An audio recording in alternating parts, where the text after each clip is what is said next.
Welcome everyone to another video of Vinyl Addict. This is Chili, and today I'm going to do a video on another live vinyl from the 70s, and this one just barely made it in 1979. This is U.F.O. Strangers in the Night, a hard rock band from the UK.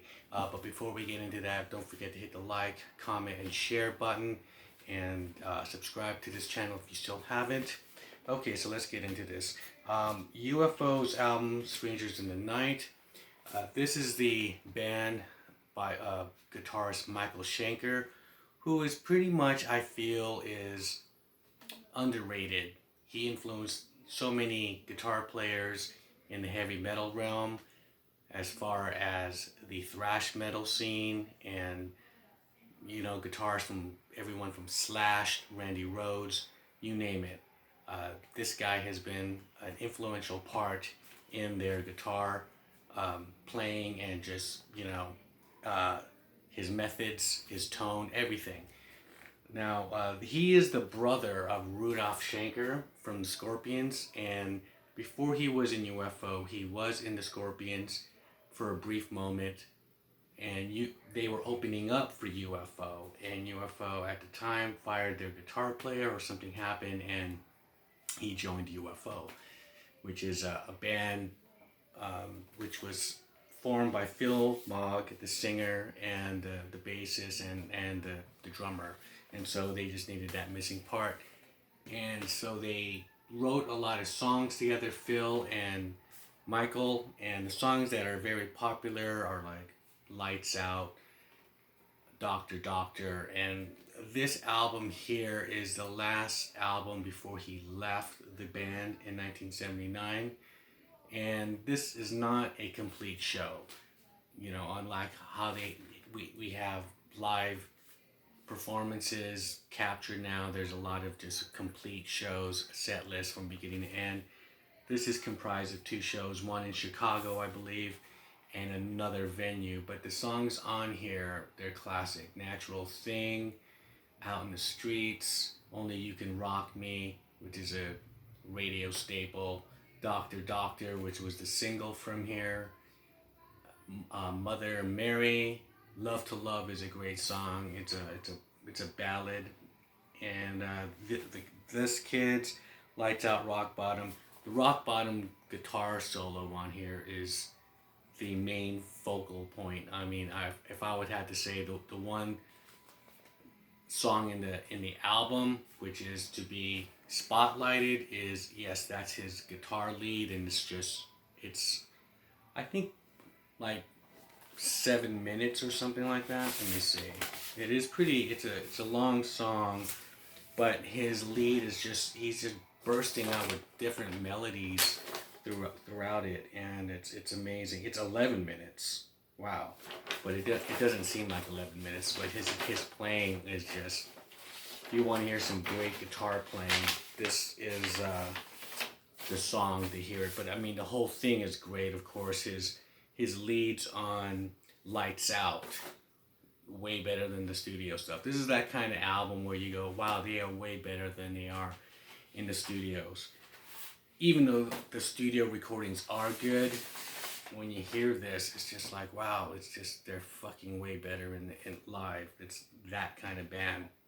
And so Rock Bottom would be, the track to listen to. And if you just want to just look it up, from the Strangers in the Night album on a streaming service, I suggest you do it. And so after this band, he left this band after this album. They continued, of course. The thing is, Michael Schenker was asked by Ozzy to join his band. This is Ozzy's first person to call after Randy Rhoads died. And when I found that out, I was like, wow, that makes sense. They both have flying V's and whatnot, but Ozzy wanted to fill that Randy's shoes with someone, a veteran that just knows his craft, and he chose Michael Schenker. Schenker declined, saying that he would probably not live that long if he would have joined Ozzy. He also he did audition for Aerosmith because Joe Perry exited Aerosmith. He was having some issues with them. I believe he had the Joe Perry project, and Aerosmith was they had what albums were out at the time. Some very forgettable albums without Joe Perry, and so he auditioned for him, but I guess he just didn't feel the fit was right or something, and he started MSG, Michael Schenker Group, which was great. And then he would come back and go into U.F.O here and there until the present time. Like I think he went back like a couple of times, made a couple of albums with them. He did before joining, before forming the MSG Michael Schenker Group. He did go back to Scorpions in 1978 and recorded on the Love Drive album. So he's on that record, and then he toured for that a little, and then he left. I guess him and his brother don't get along. It's a typical rock and roll thing, right? So except Van Halen, but yes, Michael Schenker's guitar playing on this is awesome. I suggest you guys, if you never heard of this band or just want to hear some great guitar playing live from someone who I feel is very underrated in the rock and roll pantheon of guitar players. I mean, the Kerrang! Magazine, at least, they voted this album number 47 out of the 100 greatest live hard rock albums. So there's one publication that did not oversee this legendary album. So that's my video for today.